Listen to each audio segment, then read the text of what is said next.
zikir, sədəqə, zəkat, həc, oruc, bütün bu və digər ibadətlərin yalnız və yalnız Allaha yönəlməsi və bu yolda ona heç bir şərikin qoşulmaması.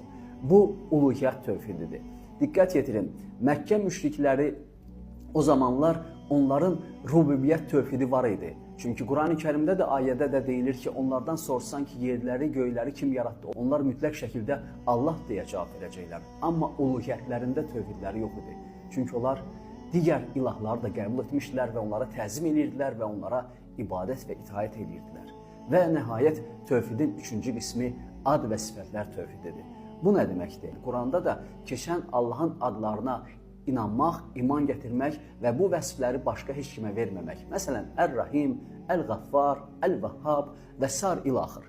Bu isimlər Allahın pak və müqəddəs isimləridir ki, bu isimlərdə də özü-özlüyündə də bir qayda var. Yəni, bu qaydalara görə sən bu adları digərlərinə oxşatmayacaqsan, digər məxluqatlara, bundan başqa inkar etməyəcəksən, təhrif etməyəcəksən və həmçinindəki onun keyfiyyətinə varmayacaqsan.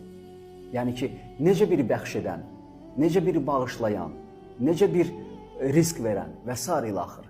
Beləliklə, Allahın izni ilə dəyərli izləyicilər, bu qısa videoda sizə tövhidi anlatmağa çalışdım. Allah məndən də sizdən də qəbul etsin və bunu həmişəlik, əbədiyyən yadımızda saxlayaq ki, o kəslərdən olmayaq ki, Allahın ayələrinin, Allahın hökmlərinin bir qismini qəbul edib, bir qismini inkar edənlərdən olmayaq. Necə ki, Allah öz kəlamında bunu yahudilərə nisbətdə deyir ki, siz kitabın bir hissəsini qəbul edib, bir hissəsini inkar mı edəcəksiniz?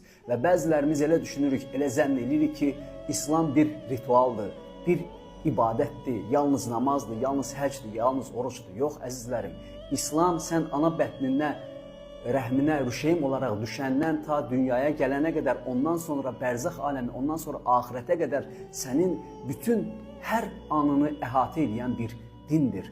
Ona görə də bu məsələdə diqqətli olmaq lazımdır.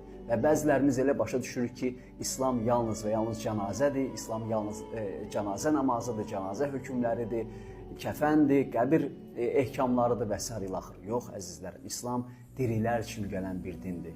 Ona görə diri ikən bu İslamı doğru bilib yaşayın və bilin ki, siz bir təməli, tövhid təməlini möhkəm qurmadan onun üzərində İslamı inşa edə bilməzsiniz. Tövhid olmadan namaz, zəkat, həc, hansı ibadət olursa olsun o duruş gətirməyəcək əgər tövhid yoxdursa. Çünki təməl yoxdur.